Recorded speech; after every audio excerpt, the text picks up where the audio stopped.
परमपिता परमेश्वर, धन्यवाद करते हुए आपके समीप आते हैं और आपका धन्यवाद करते हुए आपके समीप बैठते हैं, क्योंकि हमें मालूम है प्रभु, जितने लोग आपकी उपस्थिति का अनुभव करते हैं उनके जीवन में आपकी महिमा प्रकट होती है, आपकी सामर्थ कार्य करती है और उनका जीवन आपकी उपस्थिति में आने के कारण उस अभिषेक से भर जाता है, जिससे जब वो बाहर जाते हैं तो उनके जीवन से आपकी महिमा प्रकट हो उस अभिषेक के कारण।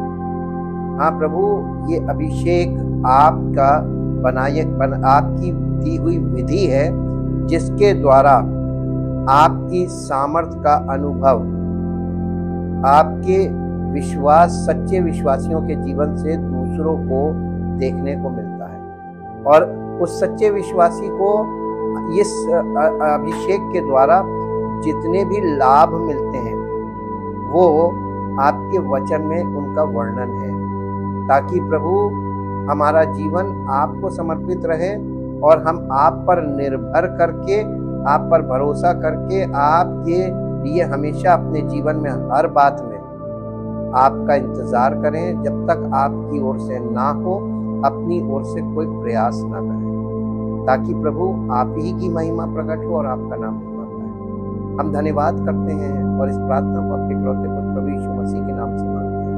आमीन। Praise the Lord. हम परमेश्वर का धन्यवाद करते हैं क्योंकि वो अद्भुत, अनुग्रहकारी और दयालु परमेश्वर है और वो जो करता है उसको वो चाहता है कि परमेश्वर के सच्चे लोग जो नए नियम के अनुसार देखें तो परमेश्वर में जो लोग प्रभु यीशु मसीह को ग्रहण करते हैं, यीशु मसीह के द्वारा वो परमेश्वर की संतान बन जाते हैं और परमेश्वर अपनी संतानों से ही, अपने बच्चों से जो परमेश्वर की संतान है उनसे प्रेम ही नहीं करता, उनकी हर आवश्यकता को पूरा करने के लिए वो प्रयास करता है, काम करता है और परमेश्वर पर विश्वास करने वालों को कभी किसी बात की घटी नहीं होगी, इस बात का दृढ़ निश्चय होना चाहिए। यही आशा है।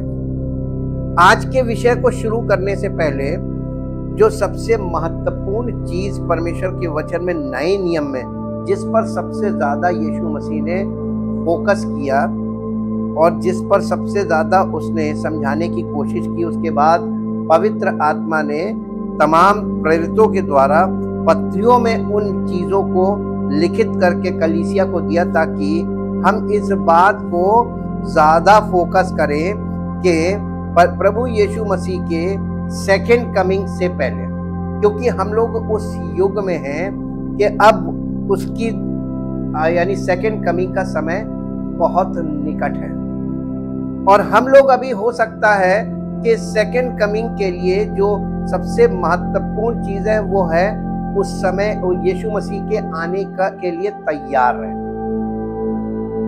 आप थोड़ा सा ध्यान दें तो जो मूसा के तंबू में जो दीपक था, दीपदान, परमेश्वर ने ऐसे दीपक का वर्णन किया था जिसको याजक को प्रतिदिन प्रिपेयर करना पड़ता था उसके जलाने के लिए। जब उसका समय हो, रात के समय, तो सूरज डूबने से पहले वो जल जाए। उस दीपक के जलते रहने के लिए प्रतिदिन उसको प्रिपेयर करना पड़ता था, तेल भरना, उसकी विक को कट करना, ट्रिम करना और उसके लिए सारा साफ सूफ करना और उसे पूरे तैयार करना। और दीपक बुझना नहीं था, प्रज्वलित रहना था। और जो चीज कंटिन्यू रखनी है उसके लिए आपको प्रिपरेशन ये करनी होती है कि वो कंटिन्यू प्रज्वलित रहे। अगर दीपक में विक एक ऐसी चीज होती है जो उसकी बत्ती जिसको बोलते हैं, उसको समय समय पर ट्रिम करा जाता है और अगर ये ट्रिमिंग नहीं होगी तो दीपक में से वो दीपक सही तरीके से जलता नहीं।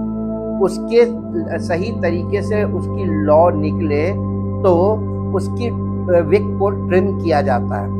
ये सारी क्रियाएं उस दीपदान के साथ कंटिन्यूअस होती थी अगर आप स्पिरिचुअली देखें तो परमेश्वर के वचन के अनुसार लिखा हुआ है, मनुष्य की आत्मा यहोवा का दीपक है। तो पवित्र आत्मा हमारे जीवन में क्या काम करता मालूम है?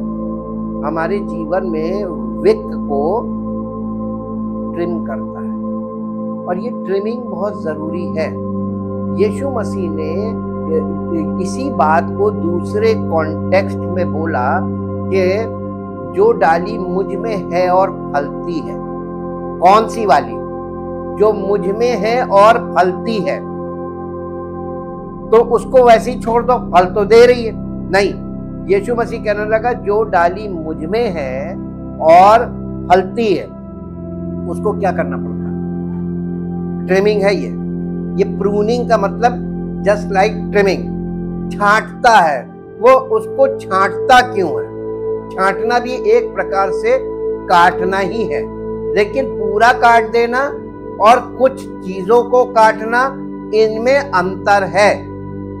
अगर आप साथ साथ हमारे साथ आप इन्वॉल्व हो रहे, पार्टिसिपेट कर रहे हैं स्टडी में, तो आप किसी और कॉन्टेक्स्ट में परमेश्वर के वचन को कभी मत ले जाएं।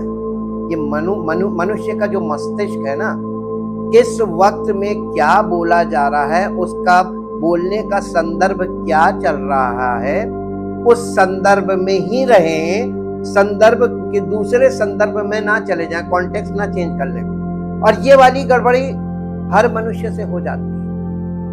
अभिषेक के विषय में जब बात कर रहे हैं तो परमेश्वर, हमने पहले देखिए परमेश्वर के वचन के जितने भी विषय शुरुआत से चल रहे हैं, रिपीटेडली उन्हीं के लेवल्स में ही तो हम आगे बढ़ रहे हैं। विषय तो सेम है, लेकिन उनका स्तर बढ़ रहा है कि नहीं बढ़ रहा है। तो हमें पार्टिसिपेट करना चाहिए हर लेवल पर, कि उस लेवल में हमने पार्टिसिपेट किया तो ये नहीं कि आपको वो लेवल मालूम है ना, अभी उसका अगला पड़ाव आप आगे बढ़ेंगे तो आप उसके अगले लेवल में क्या हमको बताया जा रहा है उसको ग्रहण करने के लिए कॉन्टेक्स्ट में बने रहें। ये जो प्रूनिंग की बात की है, जो डाली मुझ में है और फलती है, कौन सी वाली? जो फलती है, उसे क्या करता है?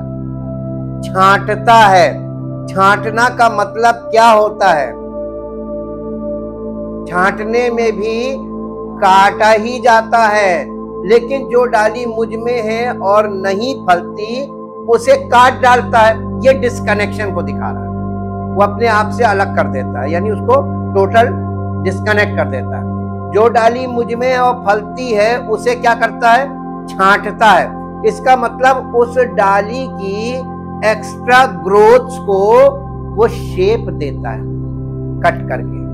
वो चीजें जो ज्यादा आगे नहीं बढ़नी थी उन्हें काट देता है, ताकि डाली में एक शेप आए कि वो परमेश्वर की इच्छा के अनुसार, परमेश्वर उस डाली को इसलिए छांट रहा है कि वो और फल लाए और उसका फल पहले से ज्यादा बेटर हो।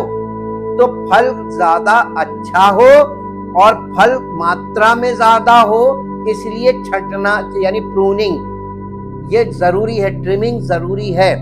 दीपक जलता रहे, ट्रिमिंग जरूरी है।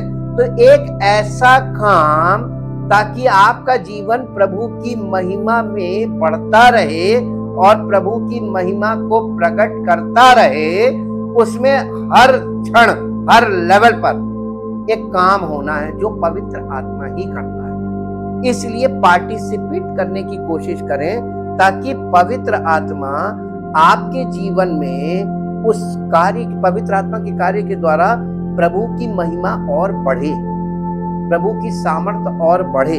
और इसीलिए आपके साथ प्रभु के वचन से पवित्र आत्मा कार्य करता है और हमें बार बार वचन में ले जाके हमको परमेश्वर की उपस्थिति का अनुभव कराता है और हम सबके जीवनों को नई सृष्टि बनाता है।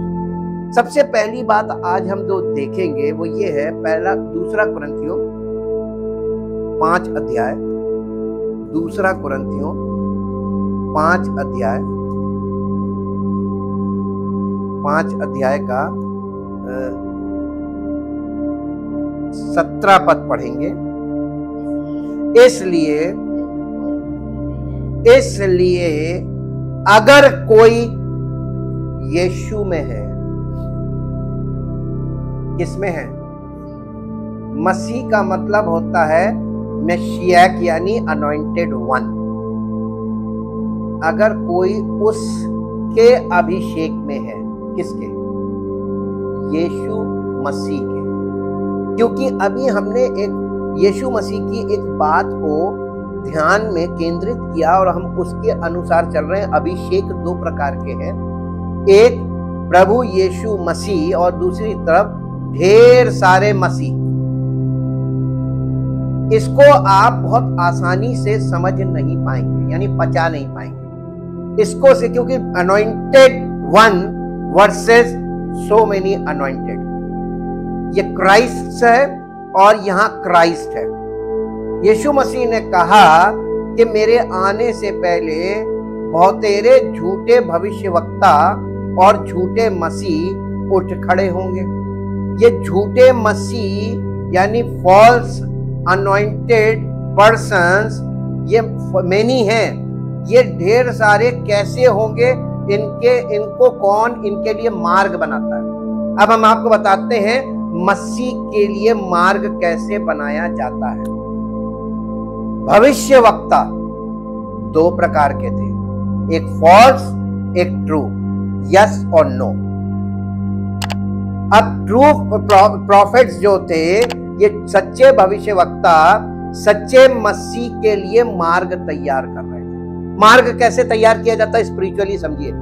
उसके विषय में समय समय पर लोगों से चर्चा करके, और कि वो क्यों आएगा, कैसे आएगा और क्या करेगा, उसके विषय में चर्चा करके उसके लिए मार्ग तैयार करते हैं। और ताकि वो मसीह आए तो लोग उसके द्वारा जिस कार्य के लिए वो आया है उनके जीवन में वो कार्य पूरा हो, लोग उस पर विश्वास करें। और इसी प्रकार से झूठे मसीहों के साथ भी प्रॉफिट्स होंगे। अब आप मेरे साथ वो पद अगर निकाल के पढ़ें जो आपको मिलेगा मत्ती रचित सुसमाचार के 24 अध्याय का 24 पद, पहले हिंदी में और फिर इंग्लिश में। हम इस विषय को बहुत स्लो इसलिए लेके चल रहे हैं क्योंकि आपका पार्टिसिपेशन जरूरी है कि आप उसको पहले खोल के पढ़ें, देखें वहां पे ग्रामर क्या है और क्या कहा जा रहा है। अगर यीशु मसीह अपने चेलों से, जिन्हें उसने चुना था और जिन्हें उसने पवित्र आत्मा के द्वारा अपने कंट्रोल में ले लिया था, उनसे कुछ ऐसी बात कह रहा है जिसमें वो भी खतरे में है, तो हम ओवर कॉन्फिडेंस ना हो, इसलिए हमको यहाँ पे ध्यान देने की जरूरत है। क्योंकि झूठे मसीह और झूठे भविष्यवक्ता, देखिए पहले ये दोनों एक साथ नहीं होंगे। झूठे भविष्यवक्ता झूठी भविष्यवाणी करने लगेंगे, यानी झूठा प्रचार करने लगेंगे, झूठा मार्ग तैयार करने लगेंगे, झूठा अभिषेक के बारे में लोगों को बताने लगेंगे। और लोगों के माइंड में, और ये सब कहां से करेंगे? बाइबल से करेंगे। और कहां करेंगे? कलीसियाओं में करेंगे। इसलिए कलीसिया के लोग इनकी सुन सुन के और बाइबल के रेफरेंसेस को रॉन्ग कॉन्टेक्स्ट में इनके साथ रख के करेंगे, ताकि लोग बाइबल की उस पद को इनके कॉन्टेक्स्ट में ही सोचे और उसके अर्थ को वही ले जो वो बता रहे हैं। और इससे होगा क्या? फॉल्स अनॉइंटिंग आपके जीवन में काम करने लगेगी। और ये लोग क्या करेंगे? बड़े चिन्ह और अद्भुत काम दिखाएंगे कि यदि हो सके तो चुने हुओं को भी, इसका मतलब ये वाला जो काम होगा ये वेरी पावरफुल इन्फ्लुएंस में होगा। और यीशु मसीह के आने से पहले होगा, क्योंकि यीशु मसीह अपने आने से पहले इस चिन्ह को दे रहे हैं कि ये चिन्ह होगा, मेरे आने से पहले ऐसा होगा। आप सारे चिन्हों को देखते रहें और आप बचे ही ना, तो इसके बाद आपके लिए होप क्या है? आपको यीशु मसीह अनंत जीवन की आशा जब दे रहा है और आप अनंत जीवन की आशा से मसीह के पास आए हैं, तो आप बीच में किसी गलत चीजों का शिकार हो जाएं, ये आपका हमारा प्रभु नहीं चाहता था।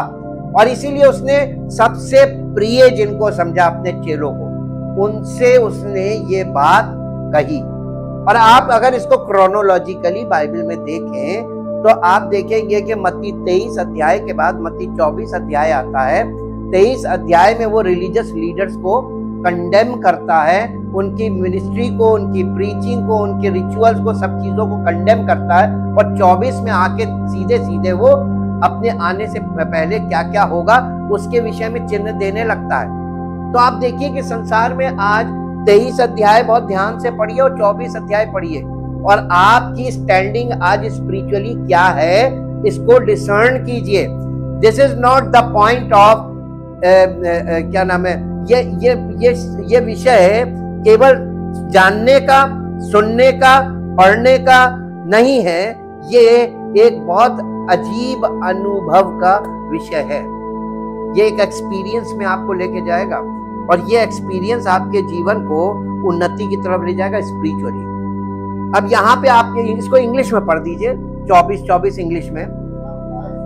For false Christs and false prophets will arise and they will show great signs and wonders so as to deceive and lead astray, if possible, even the elect,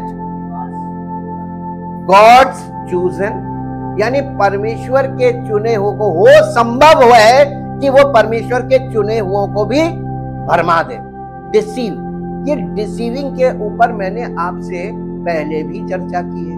अब आप कहेंगे कि आप डिसीविंग के बारे में फिर क्यों बता रहे हैं? नहीं, वो हमने आपको एक ये चीज बताई थी कि ये एक भ्रम क्या चीज है और भ्रम की अवस्था क्या है, ये बताया था।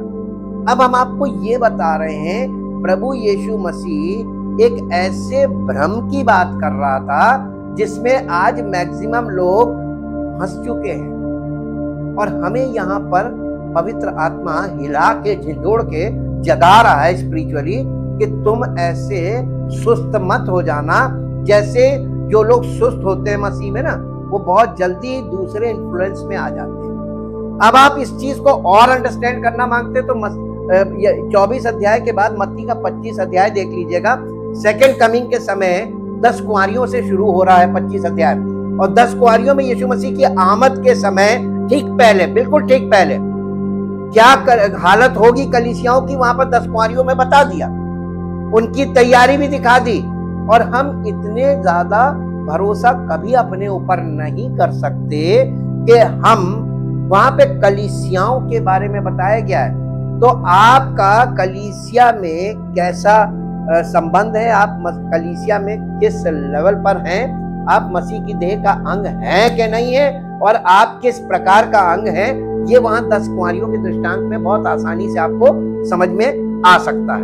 ये तो मैं आपको रफली बता रहा हूं, लेकिन आज मैं आपके साथ ये बांटना मांगता हूं, यदि कोई मसीह में है, मसीह में का मतलब क्या होता है? इन क्राइस्ट, अगर कोई प्रभु यीशु मसीह के अभिषेक में, प्रभु यीशु मसीह का अभिषेक हमें कैसे प्राप्त होता है?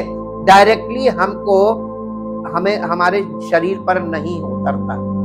प्रभु यीशु मसीह का अभिषेक यानी यीशु मसीह की आत्मिक देह में जो लोग आते हैं उनके ऊपर प्रकट होता है। ये from the body of Christ to the organs of the body of Christ के लिए है, क्योंकि आप देखेंगे अभिषेक सर पे तेल उंडेला जाता है और वो देह पे से होता हुआ नीचे तक जाता है, सारे अंगों को कवर करता है। तो ये जो अभिषेक है ये बॉडी के ऊपर काम करता है, बॉडी के ऊपर अभिषेक काम करता है और बॉडी में काम करता है, बॉडी के ऑर्गन्स को अनॉइंट करता है। ये अनॉइंटिंग है। तो हम अनॉइंटिंग के विषय में इसलिए बता रहे हैं कि आपको परमेश्वर ने एक बहुत बड़े उद्देश्य से कलीसिया का अंग बनाया है, और आप कि उस अंग को, जो भी अंग आपको वो बना रहा है, उस अंग को शेप भी वही देगा। और एक चीज और समझ लें, मेरे साथ निकाले 1 कुरिन्थियों 12 अध्याय। यह अनॉइंटिंग से संबंधित बहुत इंपॉर्टेंट चीज है। इसके बाद हम आपको बताएंगे बेनिफिट्स ऑफ अनॉइंटिंग, ये अनॉइंटिंग के फायदे क्या हैं। 1 कुरिन्थियों 12 अध्याय का 12 अध्याय और उसके 4 पद से पढ़िए। वरदान तो कई प्रकार के हैं, परंतु आत्मा एक ही है, और सेवाएं भी कई प्रकार की हैं। देखिए, प्रभु एक ही है, प्रभु यीशु मसीह। ये तीनों चीजें 3 पार्ट हैं। और आगे, और प्रभावशाली कार्य कई प्रकार के हैं, परंतु एक ही परमेश्वर के और एक ही प्रभु के और एक उसी की आत्मा के द्वारा सारे वरदान और सारे प्रभावशाली कार्य उसके अंतर्गत आते हैं, यानी पवित्र आत्मा। सब कुछ एक के हाथ में है। अब इसके आगे पढ़िए, जो सब में, यानी कलीसिया के हर अंग में, सब में हर प्रकार का, ये नहीं कि किसी को एक ही प्रकार का, पता नहीं आपको कहां आपसे क्या करवाना हो, दूसरी जगह पता नहीं क्या करवा ले। तो आपके ऊपर डिपेंड नहीं करता है कि आपको प्रभु ने किसी विशेष काम के लिए रखा है। उसने आपको अपने उद्देश्य के लिए रखा है जब चाहे। तो इसका मतलब ये होता है कि प्रभु को हमारी योग्यता नहीं चाहिए। योग्यता वो अपनी योग्यता के द्वारा हमें इस्तेमाल करता है, उसको हम चाहिए। मेरा शरीर, प्राण, आत्मा उसको समर्पित हो, बाकी सब वो कर लेगा। यहां पे ये बात दिखाई जा रही आगे, किंतु सबके लाभ पहुंचाने के लिए हरेक को आत्मा का प्रकाश दिया जाता है, क्योंकि एक को आत्मा के द्वारा बुद्धि की बातें दी जाती हैं और दूसरे को उसी आत्मा के द्वारा ज्ञान की बातें दी जाती हैं।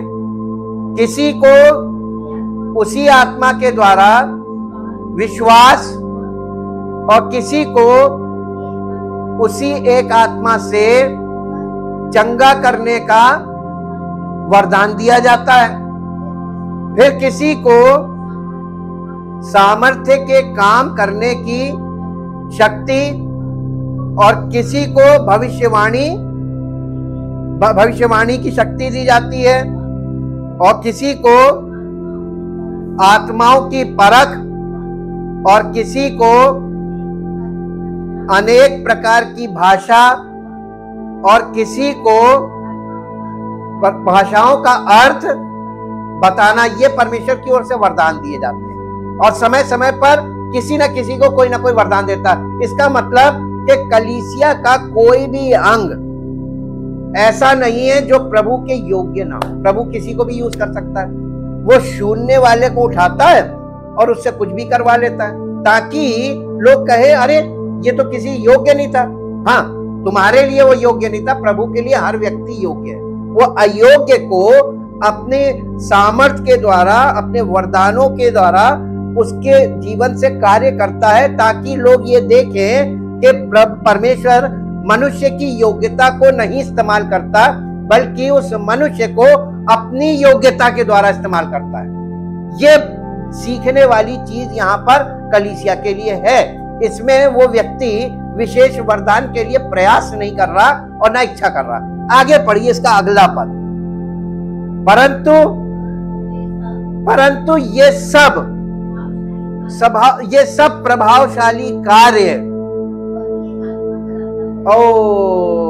मनुष्य ये विश्वासी करता है या इसको कोई एक आत्मा है जो कराती है। इसका मतलब कि कलीसिया में किसी से कुछ भी कभी भी करवा सकता पवित्र है कि नहीं? Because of the anointing. यही है अभिषेक। पवित्र आत्मा ऐसा अभिषेक है वो किसी से कुछ भी करवा लेगा कभी। तो आप कलीसिया में अपने स्थान पे बने रहे, और यही कठिन चीज है। कलीसिया में अपने स्थान पे, जो आपका स्थान है कलीसिया में, अपने स्थान पे परमेश्वर के समय तक, जब तक वो आपको इस्तेमाल नहीं कर रहा है, तैयारी के साथ बने रहें, ताकि जब उचित समय आए तो वो आपको इस्तेमाल करें। ठीक। और यहीं पर लोगों का धीरज गड़बड़ाने लगता है, और इसीलिए लोग अपना अपना प्रयास करने लगते हैं। इससे मालूम क्या होता है? फॉल्स अनॉइंटिंग ऐसे ही लोगों के द्वारा तुरंत काम करने लगती है। यानी शैतान तो इस ताड़ में बैठा रहता है कि कहां फूट पड़े, कहां मैं उसको अपने पाले में खींचूं और अपने तरीके से। इसीलिए यीशु मसीह कहने लगा, यदि कोई मसीह में, मसीह का मतलब कलीसिया में, यानी मसीह की देह में, उस अनॉइंटेड बॉडी में यदि कोई मसीह में है तो वो क्या है? नई सृष्टि। और ये एक दुर्लभ चीज है, दुर्लभ चीज की बात कर रहा है। आप मसीह में, आप कलीसिया में हो सकते हैं, लेकिन मसीह में, ये दुर्लभ चीज है। इसको अपने माइंड में रखकर अब हम स्टडी में आगे बढ़ेंगे, ताकि आपको कॉन्टेक्स्ट सही रहे माइंड में। The benefits of the anointing, यानी अभिषेक के से क्या फायदा होता है। और आप जब कलीसिया में उस अभिषेक में बने नहीं रहेंगे तो आपके जीवन में बड़े नुकसान होंगे। सबसे पहली बात कि अभिषेक में बने रहने से एक काम होता है जो आपको मिलेगा। यशाया नबी की पुस्तक, उसका 10 अध्याय, उसका 27 पद, 10 अध्याय 27 पद। Anointing breaks the yolks.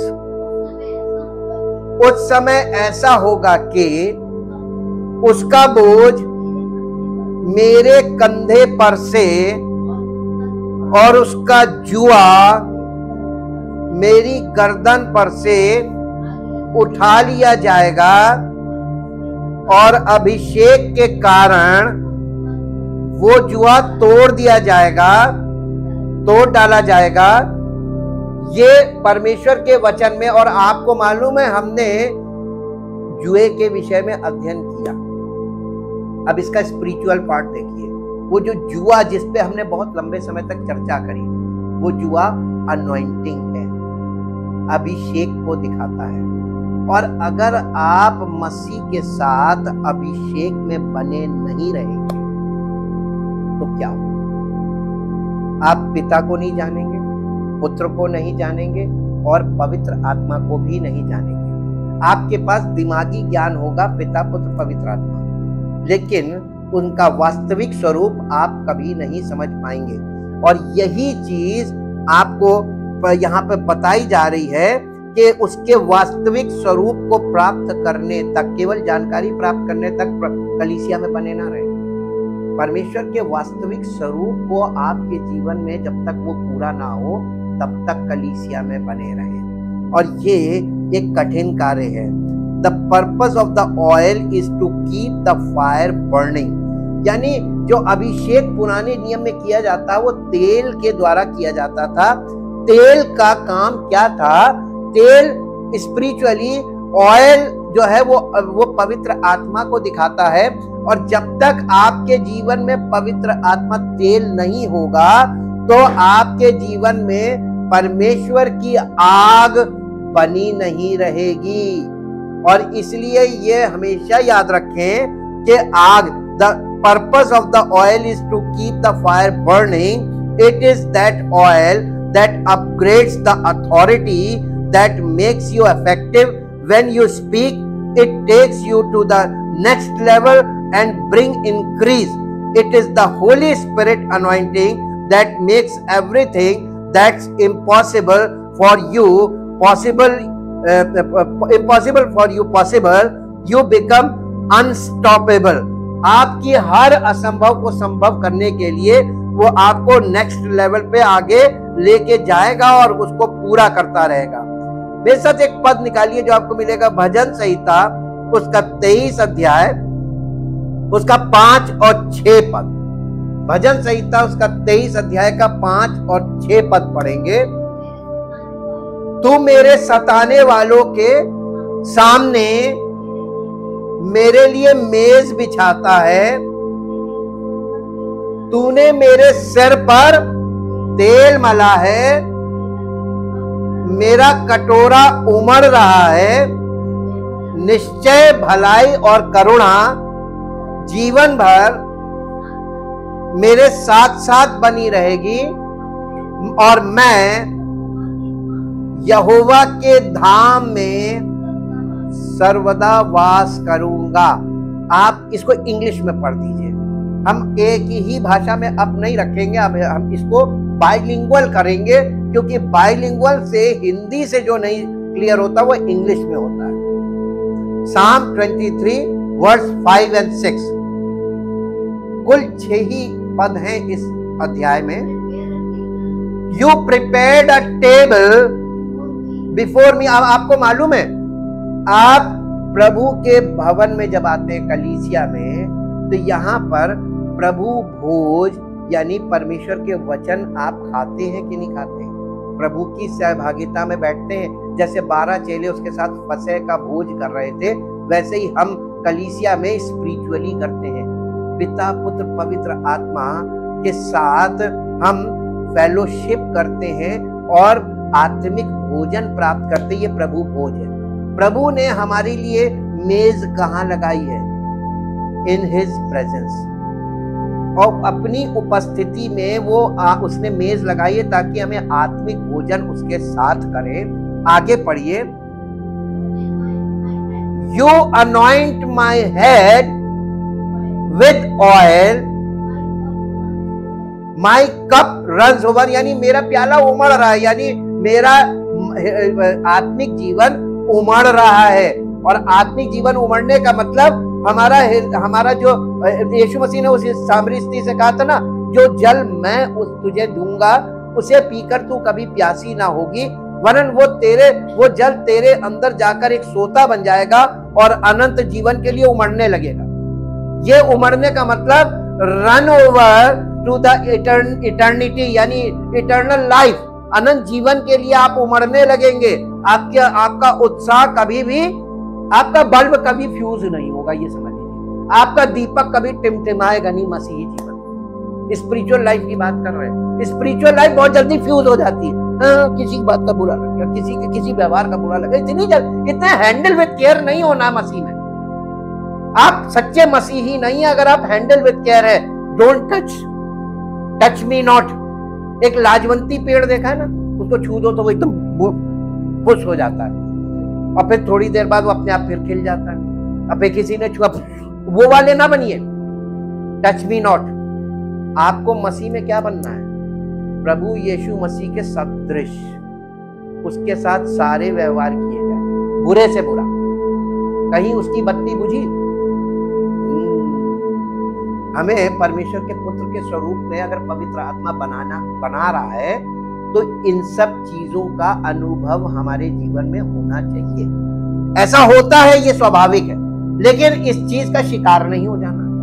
अपने आप को झिझोड़ कर और करेक्ट कीजिए। यस, मैं कभी कभी ऐसा करता हूं, अब मैं ऐसा नहीं होने दूंगा। अपने जीवन को आपको करेक्ट करना। जी,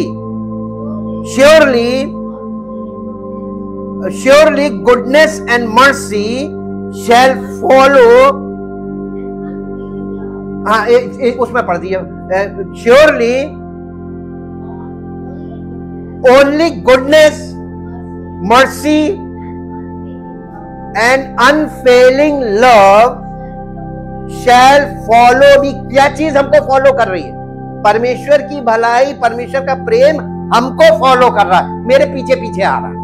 जी, all the days of my life, आपके जीवन भर परमेश्वर का प्रेम आपके पीछे पीछे जाएगा। And through the length of my days the house of the Lord and his presence shall be my dwelling place, यानी परमेश्वर की उपस्थिति, यानी परमेश्वर के भवन में हमेशा मेरे लिए हमेशा स्थान रहे। आप अपने स्थान को कभी मत छोड़िए।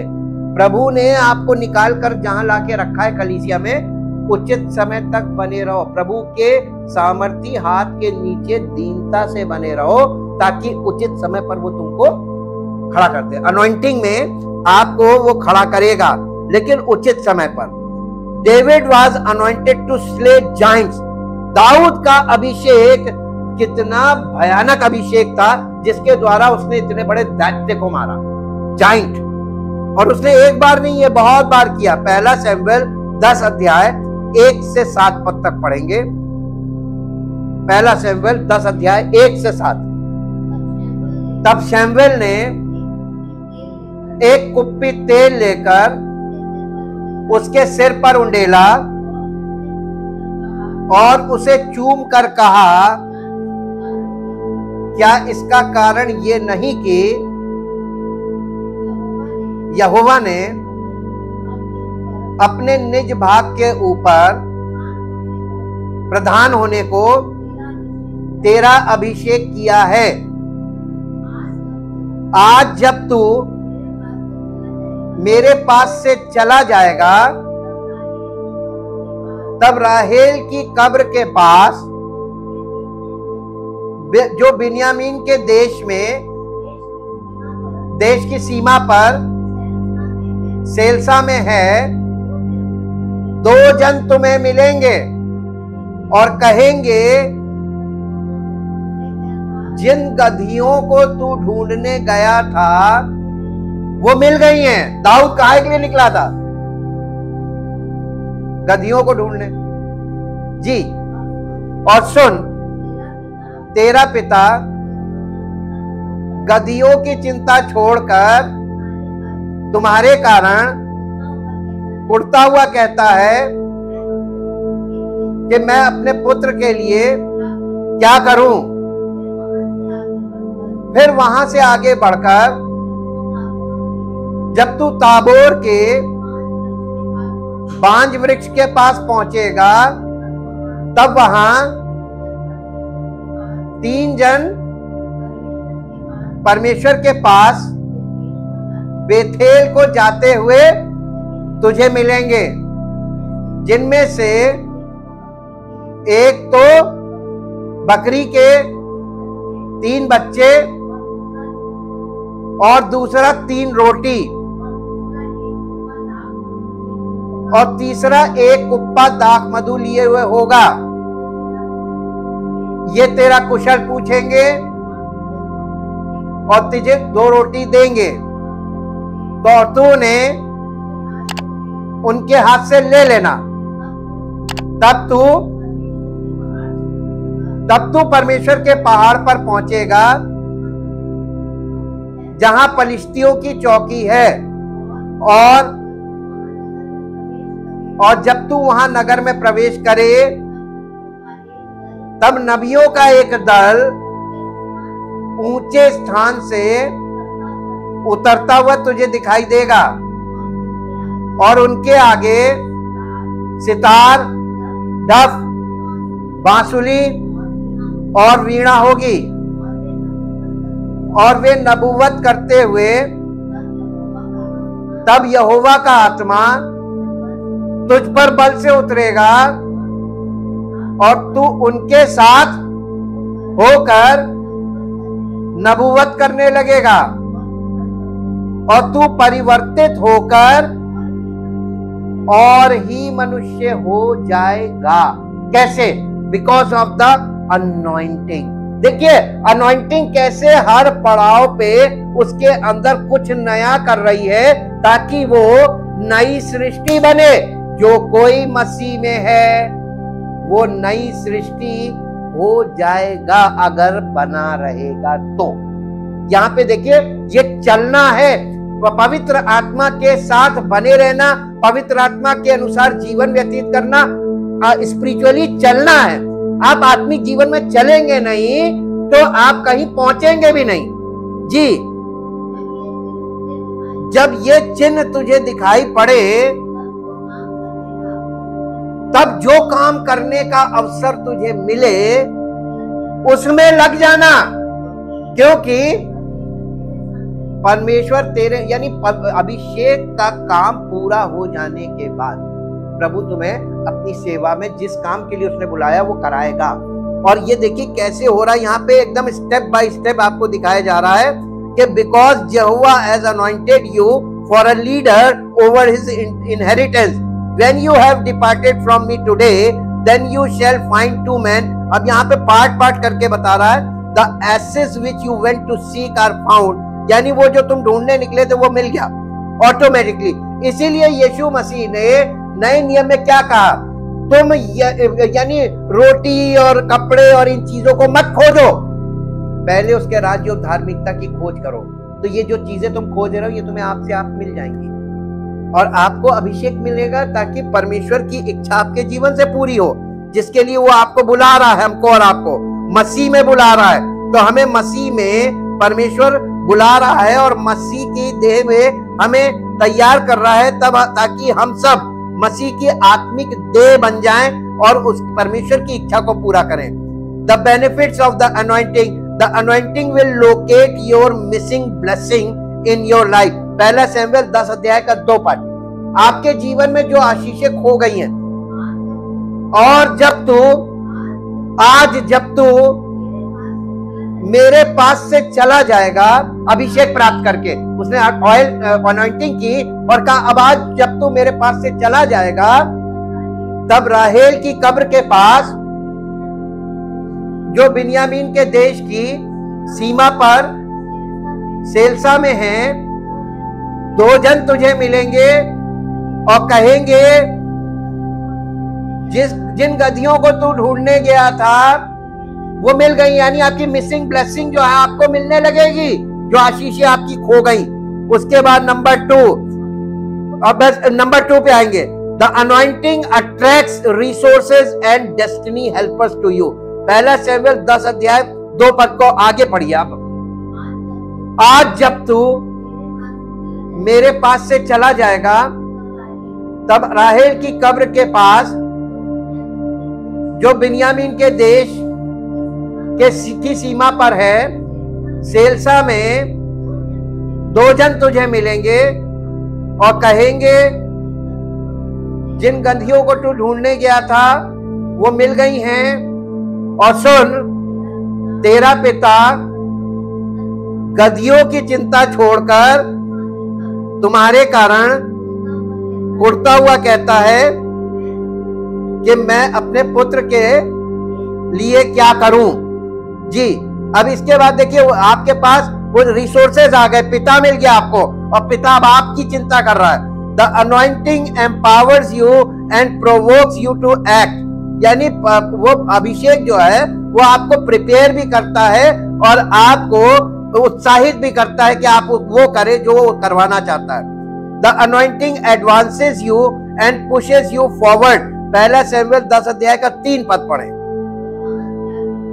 फिर वहां से आगे बढ़कर जब तू ताहोर के बांस वृक्ष के पास पहुंचेगा, तब वहां 3 जन परमेश्वर के पास Bethel means house of God होता है, परमेश्वर के भवन को जाते हुए दिखाई देंगे, मिलेंगे, जिनमें से एक तो बकरी के 3 बच्चे और दूसरा 3 रोटी और तीसरा एक कुप्पा दाख मधु लिए हुए होगा। अब ये देखिए, the anointing advances you and pushes you forward. और पवित्र आत्मा के द्वारा अभिषेक हमेशा आपको एडवांस करेगा, यानी आगे ले जाएगा अगले पड़ाव में, और आपको हमेशा कोशिश करेगा कि आप फॉरवर्ड रहें, आगे रहें। The anointing causes you to become a new man और women in the body of Christ.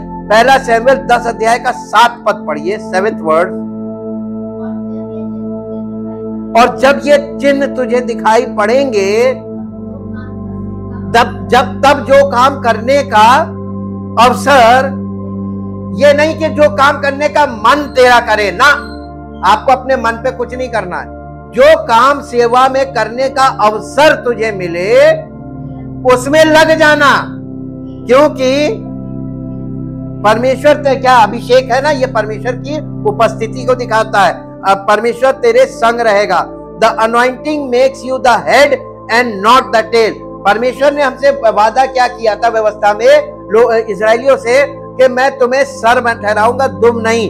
तो परमेश्वर हमें हेड, तो हमें फॉरवर्ड रखेगा आगे। And the anointing makes you a commander और लीडर। पहला शमूएल 10 अध्याय उसका पहला पद। तब शमूएल ने एक कुप्पी तेल लेकर उसके सिर पर उंडेला और उसे चूम कर कहा, क्या इसका कारण ये नहीं कि यहोवा ने अपने निज भाग के ऊपर प्रधान होने के लिए तेरा अभिषेक किया है। परमेश्वर ने अपने पुत्र का अभिषेक ये वाले काम के लिए किया, प्रधान वही है, और हमको उसके साथ सह प्रधान बनाया। तो हम मसीह में खुद एक पड़ाव पर हम भी प्रधान हैं। The anointing raises your worship to God. अभिषेक के कारण हमारी जो वर्शिप है, हमारी जो आराधना है, वो परमेश्वर तक पहुंचती है। The anointing will cause people to favour your cause. और अभिषेक के कारण लोग आपका फेवर करते हैं। और ये हमेशा याद रखिए, भजन संहिता 35 अध्याय उसका 27 पद पढ़े, जहां इस प्रकार से लिखा है। 35 अध्याय 27 पद, भजन संहिता 35-27, जहां ऐसा लिखा है, जो मेरे धर्म से प्रसन्न रहता है वो जय जयकार और आनंद। इसको दूसरे वर्जन में पढ़े, ये वर्जन सही नहीं है। जो मेरे धर्म से प्रसन्न रहते हैं वे जय जयकार और आनंद करें और निरंतर कहते रहें, यहोवा की बड़ाई हो। प्रभु का धन्यवाद हो, यहोवा की बड़ाई हो, उसकी बड़ाई करते रहे। 23 अध्याय का 6 पद भी हमने अभी पढ़ा था, ये भी आशीष है। The anointing will connect you to people who celebrate God and are God fearing people. पहला शमूएल 10 अध्याय का 5 पद, पहला शमूएल 10 अध्याय का 5 पद। ये पहले शमूएल में 10, परंतु तब तू परमेश्वर के पहाड़ पर पहुंचेगा जहां फलिश्तियों की चौकी है, और जब तू वहां नगर में प्रवेश करे तब नबियों का एक दल ऊंचे स्थान से उतरता हुआ तुझे मिलेगा और उनके आगे सितार, डफ, बांसुरी और वीणा होगी और वे नबूवत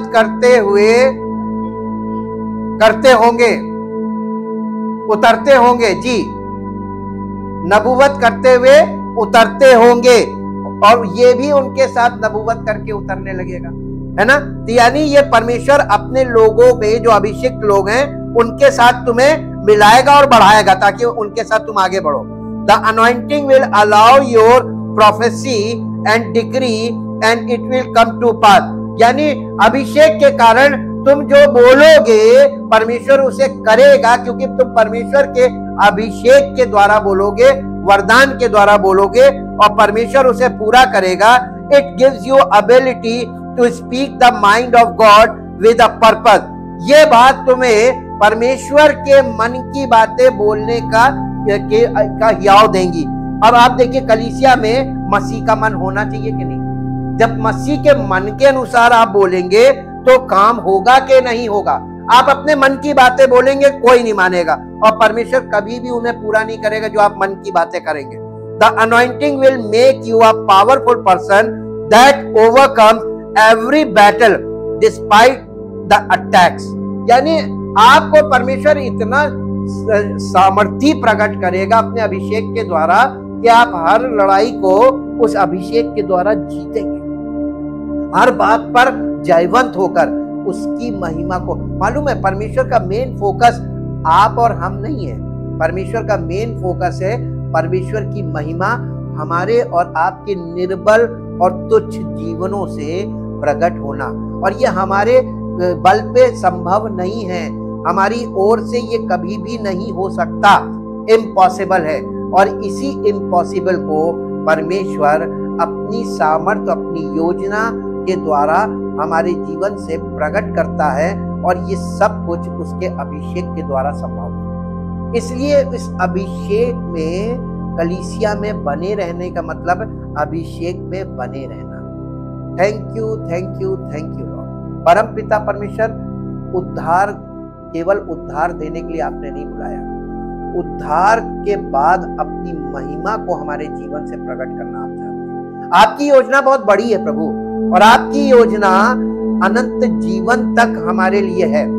हमें केवल उद्धार आप नहीं देना मांगते हैं, उद्धार के बाद बहुत सी चीजें हैं जिनके द्वारा अपनी महिमा को प्रकट करना चाहते हैं। उसके बाद भी बहुत कुछ है कि आप हमें अपने राज्य में वारिस बनाकर, अपने पुत्र का सह उत्तराधिकारी बनाकर हमें अपनी महिमा में प्रकट करना चाहते हैं। प्रभु, आपकी इस अनंत योजना के लिए, जिसके लायक हम लोग नहीं हैं, अपने आप को और हमारे साथ जितने भी लोग जुड़े हुए हैं, जो प्रभु के वचन के द्वारा विश्वास में और परमेश्वर के पुत्र की पहचान में बढ़ रहे हैं, चाहते प्रभु आपका अभिषेक हम सब पर ऐसा हो कि आपकी महिमा, आपका उद्देश्य और आपकी सामर्थ्य के द्वारा आपके राज्य को प्रकट करने वाले हम बने।